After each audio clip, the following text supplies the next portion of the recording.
A blessed day to everyone. I am Alexis and welcome again to day 139 of 365 Daily Devotion with Bible Character Edition. And today is April 18, 2026 and yung character natin ngayon ay patungkol pa rin kay King David at yung scripture natin ngayong araw ay tungkol naman dito sa Psalms 22 na kanya rin sinulat wherein makikita natin dito yung heart of King David. He is an honest man in his emotion. Hindi talaga siya nagkukubli ng emosyon niya sa Diyos. At sabi nga rito sa unang verse, my God, why have you forsaken me? Why are you so far from saving me? So far from my cries of anguish. Sa Tagalog, Diyos ko, bakit niyo ako pinabayaan? Bakit kay layo niyo sa akin?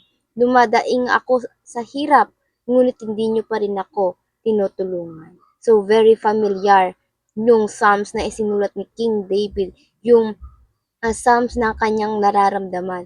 Very familiar sa sinabi ni Jesus Christ nung moment nga na siya ay pinako sa krus. And para naman sa ating katuruan, number 1, the righteous may suffer unjustly. Lalo na sa mga Christians, many suffer from the things na hindi naman sa atin nag-umpisa o hindi naman tayo ang gumawa. Marami pagkakataon talaga na haharap tayo sa ganung pagsubok ng buhay. But Jesus already told us about that. Following Him doesn't mean your life will be easy and comfortable. But God assure us He will be with us to the very end. So, kahit si Jesus Christ, siya din ay dumanas ng paghihirap na hindi naman niya kasalanan. Ayun nga yung, kinuha niya lahat ng sin natin. Binuhat niya yun lahat at siya ang tumubos noon para sa atin. And we might face unjustly suffering, but sa ganito mga pagkakataon, second teaching, you can be honest with God. Even expressing your raw emotion. Like King David said in his Psalms, sa mga kasunod na verse, ito nga yung 2 to 11, basahin natin. Sa Tagalog, Diyos ko, araw-gabi tumatawag ako sa inyo, ngunit hindi niyo ako sinasagot, kaya wala akong kapahingahan. Verse 3, ngunit banal ka at nakaluklok ka sa iyong trono at pinupuri ng mga Israelita. Ang aming mga ninuno ay sa inyo nagtiwala at sila'y inyong iniligtas. Tinulungan niyo kami nang sila ay tumawag sa inyo. Sila ay nagtiwala at hindi nabigo. Ako'y hinahamak at hinihiya ng mga tao. Sinabi nila na para akong higad at hindi tao. Bawat makakita sa akin ay nangungutya, nang-aasar at iiling-iling na nagsasabi, hindi ba't nagtitiwala ka sa Panginoon? Bakit hindi ka niya iligtas? Hindi ba't nalulugod siya sa iyo? Bakit hindi ka niya tinulungan? Diba? Very familiar. This is yung mga moment ito, wala pa nito si Jesus Christ. Only King David era. Pero yung mga sinulat niya ay eksaktong sinabi rin ni Jesus Christ nung panahon nga na siya ay pinako na sa krus, nung siya ay hinatulan na ng kamatayan. Ngunit sa verse 9, ngunit kaya ang naglabas sa akin sa sinapupu ngunit kayo ang naglabas sa akin sa sinapupunan ng aking ina at tinuruan niyo ako magtiwala sa inyo kahit noong ako'y sanggol pa lamang. Mula sa aking pagsilang, ako'y nakadepende na sa inyo mula sa sinapupunan. Ikaw ang aking Diyos. Huwag po kayong maging malayo sa akin dahil ang kaguluhan ay malapit nang dumating at walang ibang makakatulong sa akin. So, very straight to the point itong si King David sa pagsabi niya ng kanyang saloobin sa Diyos. Very honest. Kaya sana ganito rin tayo sa Panginoon. This is very familiar again with the words of Jesus said and the life he experienced because David is a foreshadowing of Jesus Christ, the Messiah. Jesus is a greater David. And pangatlo sa ating katuruan, feeling abandoned is not the same as being abandoned. That's why we can be honest with God. Yes, we might feel abandoned. Kaya pwede nating sabihin sa Diyos na pakiramdam natin inabandonan niya tayo. Like David in his Psalms. But then tell it to God because God knows exactly what we open up to Him. Alam ng Diyos na hindi ka talaga niya iniwan. Alam niyang nararamdaman mo. Pero sa alam ng Diyos, hindi ka talaga niya iniwan. There is a difference between the feeling and being abandoned. So, para naman sa ating katuruan. Number one, use your suffering as a testimony of faithfulness. Talagang sa buhay natin para makakaranas tayo ng pagsubok para maihayag natin ang Diyos. Ginagamit niya yung pagdurusa. Kumikilos siya in the unexpected and impossible things. He moved far more than we think or imagine.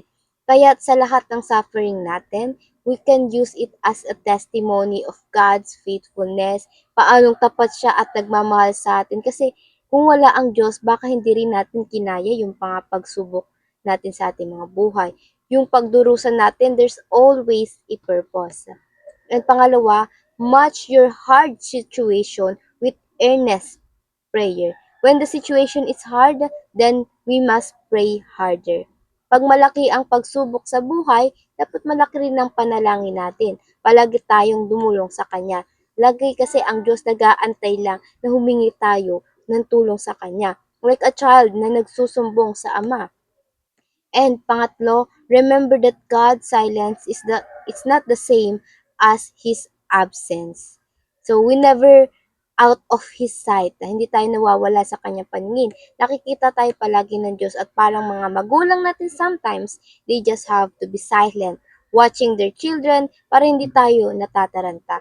And in His silence, sometimes we said, God, you're so distant. Pero feeling lang talaga natin yun.